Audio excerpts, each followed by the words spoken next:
तो शुरू करते हैं वीरल देवता की कथा। गुरुवार को भगवान बृहस्पति की पूजा का विधान है। इस पूजा से परिवार में सुख शांति रहती है। जल्द विवाह के लिए भी गुरुवार का व्रत किया जाता है। गुरुवार के व्रत की विधि में बता दो। गुरुवार की पूजा विधि विधान के अनुसार की जानी चाहिए। व्रत वाले दिन सुबह उठकर बृहस्पति देव का पूजन करना चाहिए। बृहस्पति देव का पूजन पीली वस्तुएं, पीले फूल, चने की दाल, मुनक्का, पीली मिठाई, पीले चावल और हल्दी चढ़ाकर किया जाता है। इस व्रत में केले के पेड़ की पूजा की जाती है। कथा और पूजन के समय कर्म और वचन से शुद्ध होकर मनोकामना पूर्ति के लिए बृहस्पति देव से प्रार्थना करनी चाहिए। जल में हल्दी डालकर केले के पेड़ पर चढ़ाएं। केले की जड़ में चने की दाल और मुनक्का चढ़ाएं। साथ ही दीपक जलाकर पेड़ की आरती उतारें। दिन में एक समय ही भोजन करें। खाने में चने की दाल या पीली चीज़ें खाएं। नमक न खाएं। पीले वस्त्र पहने और पीले फलों का इस्तेमाल करें। पूजन के बाद भगवान बृहस्पति की कथा सुननी चाहिए। गुरुवार व्रत की कथा सुनाने जा रही हूँ मैं। प्राचीन काल की बात है। किसी राज्य में एक बड़ा प्रतापी और धनी राजा राज करता था। वह प्रत्येक गुरुवार को व्रत रखता एवं भूखे और गरीबों को दान देकर पुण्य प्राप्त करता था। परंतु यह बात उसकी रानी को अच्छी नहीं लगती थी। वह ना तो व्रत करती थी, न ही किसी को एक भी पैसा दान में देती थी और राजा को भी ऐसा करने से मना करती थी। एक समय की बात है। राजा शिकार खेलने के लिए वन चले गए थे। घर पर रानी और दासी थी। उसी समय गुरु बृहस्पति देव साधु का रूप धारण कर राजा के दरवाजे पर भिक्षा मांगने आए। साधु ने जब रानी से भिक्षा मांगी तो वह कहने लगी, हे साधु महाराज, मैं इस दान और पुण्य से तंग आ गई हूँ। आप कोई ऐसा उपाय बताएं जिससे कि सारा धन नष्ट हो जाए और मैं आराम से रह सकूं। तो बृहस्पति देव ने कहा, हे देवी, तुम बड़ी विचित्र हो। संतान और धन से कोई दुखी होता है। अगर अधिक धन है तो इसे शुभ कार्यों में लगा कुंवारी कन्याओं का विवाह कराओ। विद्यालय और बाग बगीचे का निर्माण कराओ जिससे तुम्हारा दोनों लोग सुधरे। परंतु साधु की इन बातों से रानी को खुशी नहीं हुई। उसने कहा कि मुझे ऐसे धन की आवश्यकता नहीं जिसे मैं दान दूं और जिसे संभालने में मेरा सारा समय नष्ट हो जाए। तब साधु ने कहा, यदि तुम्हारी ऐसी इच्छा है तो मैं जैसा तुम्हें बताता हूँ तुम वैसा ही करना। गुरुवार के दिन तुम घर को गोबर से लिपना, अपने केशों को पीली मिट्टी से धोना, केशों को धोते समय स्नान करना, राजा से हजामत बनाने को कहना, भोजन में मांस मदिरा खाना, कपड़ा धोबी के यहाँ से धुलने डालना। इस प्रकार 7 बृहस्पतिवार करने से तुम्हारा समस्त धन नष्ट हो जाएगा। इतना कहकर साधु रूपी बृहस्पति देव अंतर्ध्यान हो गए। साधु के अनुसार कई बातों को पूरा करते हुए रानी को केवल 3 बृहस्पतिवार ही बीते थे कि उसकी समस्त धन संपत्ति नष्ट हो गई। भोजन के लिए राजा का परिवार तरसने लगा। तब एक दिन राजा ने रानी से बोला कि हे रानी, तुम यहीं रहो, मैं दूसरे देश को जाता हूँ क्योंकि यहाँ पर सभी लोग मुझे जानते हैं, इसलिए मैं कोई छोटा कार्य नहीं कर सकता। ऐसा कहकर राजा परदेश चला गया।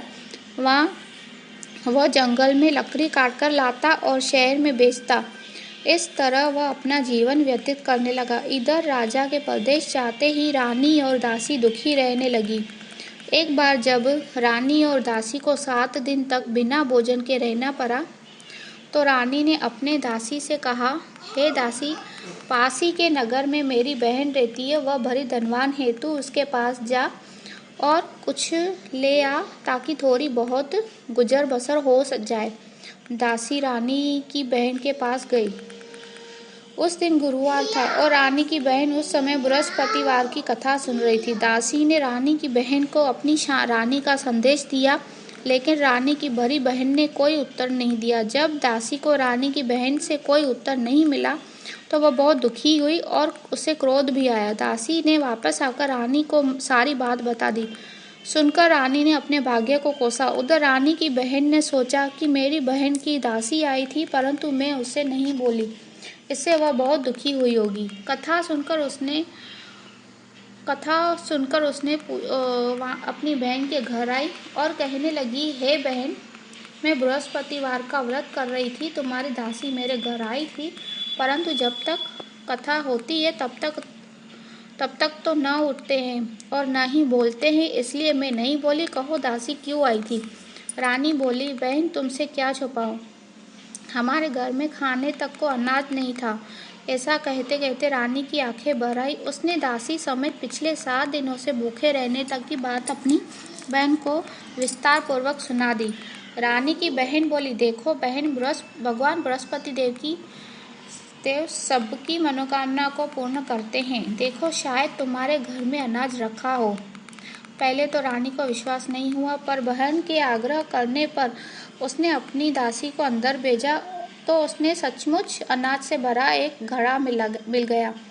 यह देखकर दासी को बड़ी हैरानी हुई। दासी रानी से कहने लगी, हे रानी, जब हमको भोजन नहीं मिलता तो हम व्रत ही तो करते हैं, इसलिए क्यों न इनसे व्रत और कथा की विधि पूछ ली जाए ताकि हम भी व्रत कर सके। तब रानी ने अपनी बहन से बृहस्पतिवार व्रत के बारे में पूछा। उसकी बहन ने बताया, बृहस्पतिवार के व्रत में चने की दाल और मुनक्का से विष्णु भगवान का केले की जड़ में पूजन करे तथा दीपक जलाए, व्रत कथा सुने, पीला भोजन ही करे, इससे बृहस्पति देव प्रसन्न होते और व्रत और पूजन विधि बताकर रानी की बहन अपने घर को लौट गई। 7 दिन के बाद जब गुरुवार आया तो रानी और दासी ने व्रत रखा, गुड़साल में जाकर चना और गुड़ ले आई, फिर उससे केले की जड़ तथा विष्णु भगवान का पूजन किया। अब पीला भोजन कहाँ से आए, इस बात को लेकर दोनों बहुत दुखी थे।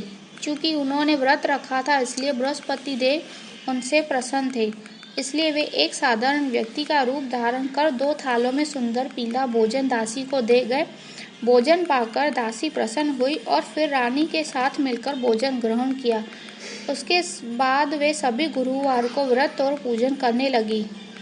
बृहस्पति भगवान की कृपा से उनके पास फिर से धन संपत्ति आ गई, परंतु रानी फिर से पहले की तरह आलस्य करने लगी। तब दासी बोली, देखो रानी, तुम पहले भी इस प्रकार आलस्य करती थी, तुम्हें धन रखने में न कष्ट होता था, इस कारण अब सभी धन नष्ट हो गया, और अब जब भगवान बृहस्पति की कृपा से धन मिला है तो तुम्हें फिर से आलस्य होता है। रानी को समझाते हुए दासी कहती है कि बड़ी मुसीबतों के बाद हमने यह धन पाया है, इसलिए हमें दान पुण्य करना चाहिए, भूखे मनुष्य को भोजन कराना चाहिए और धन को शुभ कार्यों में खर्च करना चाहिए, जिससे तुम्हारे कुल का यश बढ़ेगा, स्वर्ग की प्राप्ति होगी और पितृ प्रसन्न होंगे। दासी की बात मानकर रानी अपना धन शुभ कार्यों में खर्च करने लगी, जिससे पूरे नगर में उसका यश फैलने लगा। बृहस्पतिवार कथा के बाद श्रद्धा के साथ आरती की जानी चाहिए। इसके बाद प्रसाद बांटकर उसे ग्रहण करना चाहिए।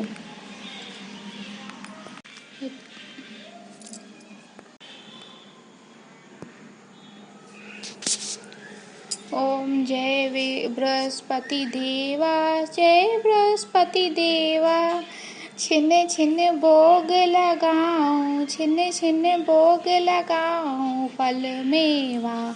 ओम जय बृहस्पति देवा, तम पूरण परमात्म तम अंतर्यामी, स्वामी तम अंतर्यामी, जगत पिता जगदीश्वर, जगत पिता जगदीश्वर, तम सबके स्वामी। ओम जय बृहस्पति देवा, चरणामृत निज निर्मल सब पातक हरता, स्वामी सब पातक हरता, सकल मनोरथ दायक कृपा करो भरता। ओम जय बृहस्पति देवा, तन मन धन अर्पण कर जो मन शरण परे, स्वामी जो मन शरण परे, प्रभु प्रकट तब हो करना बरोबर नथे आगुरिया वापस कर। ओम जय बृहस्पति देवा, स्वामी जय बृहस्पति देवा, छिन्न छिन्न भोग लगाऊं, छिन्न छिन्न भोग लगाऊं फल मेवा। ओम जय बृहस्पति देवा, तुम पूरन परमात्मा तुम अंतर्यामी, स्वामी तुम अंतर्यामी, जगत पिता जगदीश्वर, जगत पिता जगदीश्वर, तुम सबके स्वामी। ओम जय बृहस्पति देवा, चरणामृत निज निर्मल, सब पातक हरता स्वामी, सब पातक हरता। सकल मनोरथ दायक, सकल मनोरथ दायक, कृपा करो भरता। ओम जय बृहस्पति देवा, तन मन धन अर्पण कर, जो जन शरण परे स्वामी, जो जन शरण परे। प्रभु प्रकट तब हो कर, प्रभु प्रकट तब हो कर, आकर द्वार खरे। ओम जय बृहस्पति देवा, दीन दयाल दयानिधि, भक्तन हितकारी स्वामी, भक्तन हितकारी। पाप दोष सब हरता, पाप दोष सब हरता, भव बंधन हारी।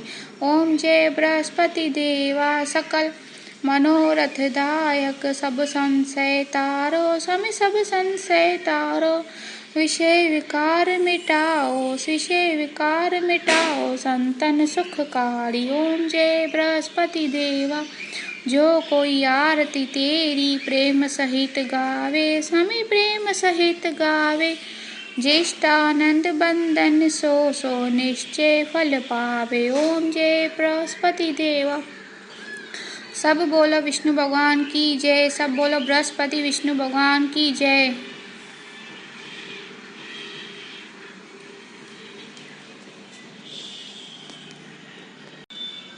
तो दोस्तों, यहाँ पे ख़त्म होती है हमारी कथा और ये आरती। तो हमारी वीडियो अगर पसंद आती है तो लाइक और शेयर करना मत भूलिए, और ऐसी कथाएं सुनने के लिए हमारी चैनल को सब्सक्राइब ज़रूर करें।